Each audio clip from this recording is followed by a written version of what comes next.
si Luffy na nga ang magiging kakatakutan na emperor ng lahat dahil siya nga lang naman ang tumakot sa 5 elder demons ng mga celestial dragon.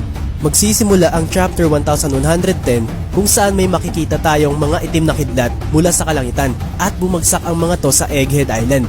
Nagulat nga din si Admiral Bluegrass sa mga sandaling ito at sabi naman ng mga Marines na ganito nga rin daw ang nasaksihan nila nang dumating sa Egghead si Saint Saturn. Napalingon nga din itong grupo nila Franky, Bonnie, Atlas at ang higante na nagdadala sa kanila. At sabi pa ni Bonnie na sana okay lang daw itong mga kasamahan nila. Makikita din nga natin na tuloy-tuloy pa rin itong pag-atake ng mga giant pirates sa mga Marines kasama ang mga pacifista.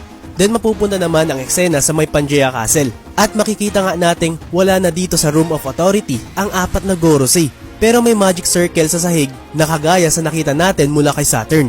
At 7 minuto na nga lang ang natitira bago magsimula itong broadcast ni Dr. Vegapunk. Dagdag pa ni Vegapunk dito na kahit may magtangkapang pumigil sa kanila ay di na rin sapat ang kanilang oras para magtagumpay silang ipatigil ang broadcast. Sa mga sandaling ito ay may makikita nga tayong 4 na magic circles na lumitaw sa Egghead. At may mga itim na bagay ang unti-unti nang lumilitaw sa paligid ni Saturn ngayon. Then makikita naman natin si Sanji dala-dala si Vegapunk papalayo mula kina Luffy.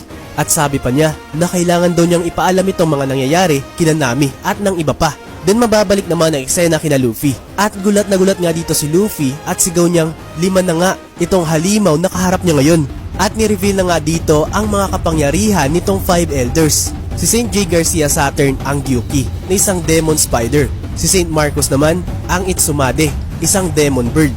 Ang Hoki naman si Topman Mercury, isang demon boar na may 4 na tusk. Bakotsu naman si Saint Ethan Baronus Juro, na isang demon horse na may skeletal appearance. At isang sandworm naman si Saint Shepherd Jupiter, na isang malademon na uod.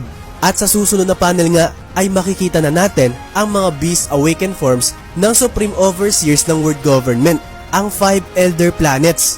Kitang-kita ngang nanliit ng husto ang Sun God ni Luffy sa presence itong 5 demonyong Gorosei.